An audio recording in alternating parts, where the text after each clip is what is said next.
Cristy Code Red, author, entrepreneur, retired professional boxer. And why do I celebrate my high cholesterol? I have had high cholesterol for years. I have high LDL and I also have high HDL, but I have low triglycerides. Look, when you look at LDL has been vilified. It has been demonized over the last few decades because there is no money in healthy people.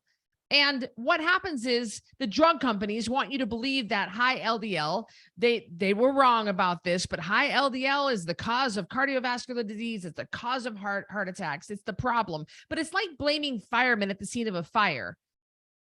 You're going to find LDL particles at the scene of an inflammation. If there's inflammation or atherosclerosis in an artery, if there's a damaged artery, you're going to find LDL particles there. And then automatically it has been thought that LDL particles, that's the problem. So you want low density lipo, you don't, that's not true. I don't think it's true. Look, I eat almost 2 pounds of red meat every day. And is red meat going to increase my risk of cardiovascular disease? It might increase my LDL a little bit, but there is no solid evidence that will prove that increased LDL is going to increase my risk of cardiovascular disease. It's actually going to improve my risk. It's going to help me with insulin sensitivities and inflammation markers. And you got to think of all the factors that go into cardiovascular disease. And I have no other markers of metabolic health that are poor. My triglycerides are 50. So that's well under the 150 threshold. My blood pressure is under 120/80. My waist circumference is under 33 inches. My fasting glucose is under 100. These are all metabolic markers that they use to measure if you are at risk, if you for metabolic syndrome.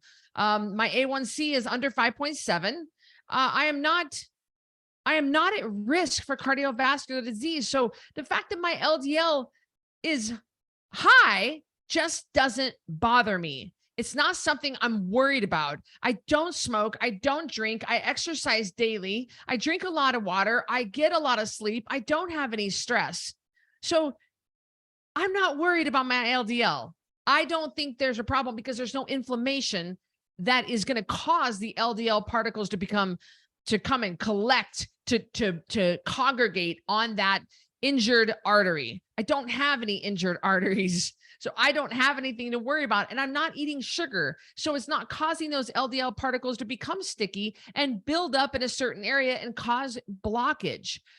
You have to look at the whole picture. You can't just look at one number.